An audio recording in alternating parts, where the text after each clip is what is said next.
Okay, this is Awan trial, day 1, part 2. The fact that this investigation was going on sometime in April, it's important we establish what was the first day of the investigation, what was the first day of the illegal logins, and what was the server. If it was indeed the Becerra server, and those were all the representatives of the Democratic Party, then this has direct relationship to the DNC lawsuits. If you remember, there was one DNC lawsuit brought by Bernie Sanders when he was shut out from his data. They settled that on April the 29th, which meant this investigation of Imran Awan was going on at that time.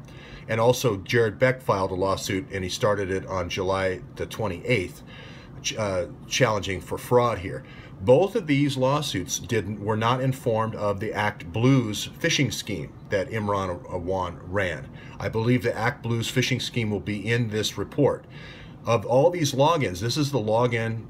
It's into the email systems for all of the congressional members. I believe it's at least for the Democratic members. And this information is going on an hourly basis to New York, an hourly basis to Brooklyn, and to Yvette Clarke's office, I believe.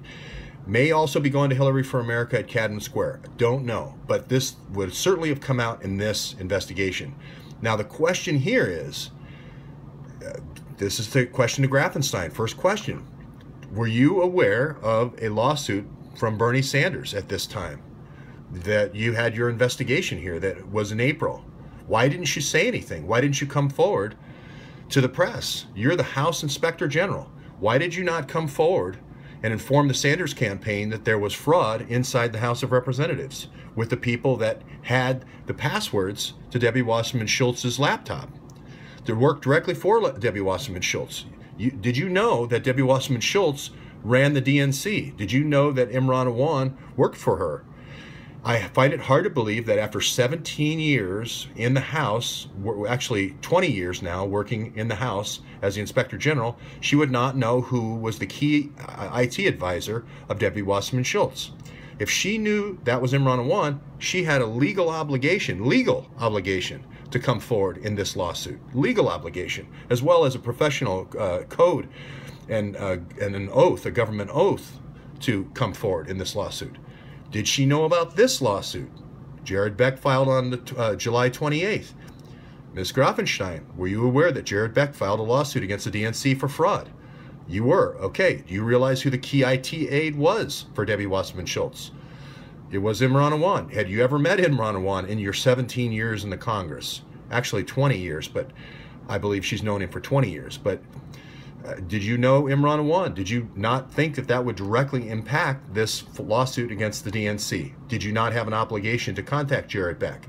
Did you ever contact Jared Beck and tell him that this investigation was going on? Did you contact him when you turned the file over to the FBI in October?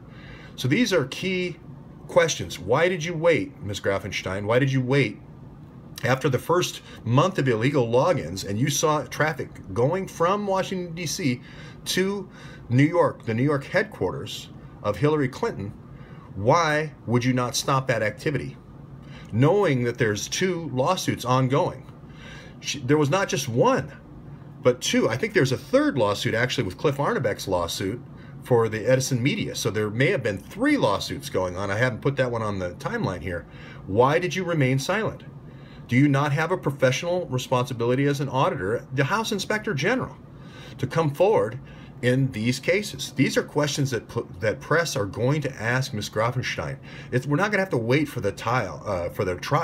They're going to be able to ask tomorrow. Today, you could ask her that question. So I think, you know, different YouTube channels and different media outlets should start asking these questions today. Were you aware of this trial? Were you aware of this trial? Were you aware that the information was going from New York, from Washington, D.C. to New York? These are questions for the trial. They're called interrogatories. Interrogatories are usually sent in email so that the person can answer them to the best of their recollection. Of course, I will include those questions, but we're also going to be able to crowdsource the interrogatories. So all the questions that you come up with out there in the crowd, we'll be able to put forward to the Grafenstine in the interrogatories. Then we'll follow up with depositions. Depositions are in person and sworn. Much different than interrogatories, much more of a high pressure situation. If you don't tell the truth, then there's perjury resulting from that. So the good news here is everybody who was involved in these DNC lawsuits, in the Edison Media lawsuit in Ohio, in this lawsuit here with Bernie, and anybody who was in the class action lawsuit now has standing in our case. We still need to get the information from all the different House members because that's how we'll get all the email. If we can't get all 650,000 emails at once, we'll be able to get it in chunks in each different district. So we need to keep sending notice, especially to the Democratic side, to get those emails and tell them to hold the records before they can destroy records.